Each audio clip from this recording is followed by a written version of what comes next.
বিসমিল্লাহির রহমানির রহিম। আসসালামু আলাইকুম প্রিয় ভিউয়ার্স, আশা করি মহান আল্লাহর রহমতে যে যেখানে আছেন ভালো আছেন, সুস্থ আছেন। সবার সুস্থতা কামনা করে আরও একটি বশীকরণ নিয়ে আসছি। যে কোনো মানুষকে মাতা কালীর সাধনা করিয়ে আনা, যত দূরে থাকুক, সে বিদেশে থাকুক, দেশের বাইরে থাকুক, দেশের ভিতরে থাকুক, অন্য জেলায় থাকুক, যে কোনো স্থানে থাকুক, তাকে আপনি 72 ঘন্টার ভিতরে তাকে আপনি হাজির করতে পারবেন।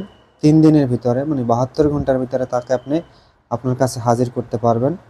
আর যদি কাছাকাছি হয়, এক গ্রামে বা এক জেলায় হয়, তাহলে 24 ঘন্টার ভিতরে আপনি তাকে হাজির করতে পারবেন। এমন সুন্দর একটি বিদ্যা, আমি পরীক্ষা করা, আমার নিজের ব্যক্তিগতভাবে পরীক্ষা করা, এটা সম্পূর্ণ পরীক্ষিত একটি বিদ্যা। আর জগৎমাতা কালীর এটা কখনো ফেল করে না। তবে এটা অন্যায় কাজে করা যাবে না। যেরকম অন্য মানুষের বউ, অন্য মেয়ে যার সাথে আমার খাটে না, তারে জোর করে আইনা তার সম্পদের জন্য অথবা তার রূপ দেখা, এটা হবে না। যদি আপনার বউ চলিয়ে যায় তাকে আনবেন, অথবা আপনার বোনকে ফালাইয়া আপনার দুলাভাই চলে যায় তাকে আইনা দিবেন। সোজা কথা, এক কথা, ভালো কাজে এটা ব্যবহার করতে পারবেন। কোনো অন্যায় কাজে, কোনো খারাপ কাজে এই বশীকরণ কাজটি একদমই করা যাবে না। এটা সবারই বলে দিচ্ছি, তাহলে কিন্তু মাতা কালী আপনাকে একেবারে চিরতরে শেষ করে দেবে, অঙ্গহীন করে দেবে। এটা বুঝতে পারেন। সবার কাছে অনুরোধ থাকবে সম্পূর্ণ ভিডিওটা দেখার জন্য।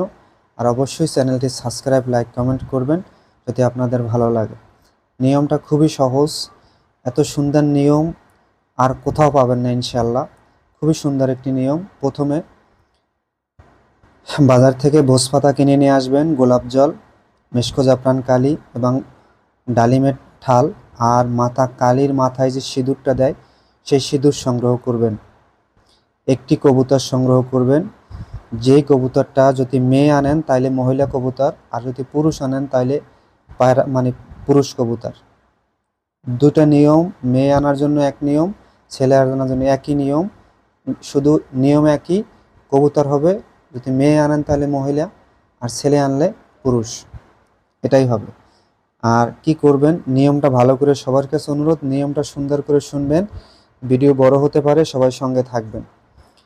প্রথমে ভোজপাতা আনবেন, ভোজপাতা এনে এই নকশাটা অঙ্কন করবেন। গোলাপ জল, মেশকো জাফরান কালি দ্বারা, ডালিমের ঠাল দ্বারা অঙ্কন করে হস্তে, নিজের হস্তে ধারণ করবেন। ধারণ করিয়া একটি কবুতর সংগ্রহ করবেন। আর মাথা কালীর পঞ্চ জবা ফুল, 3টা জবা ফুল দিয়ে একটি মালা তৈরি করবেন। আর মাতা কালীর যে মন্দির আছে, সেই মন্দিরে মাথার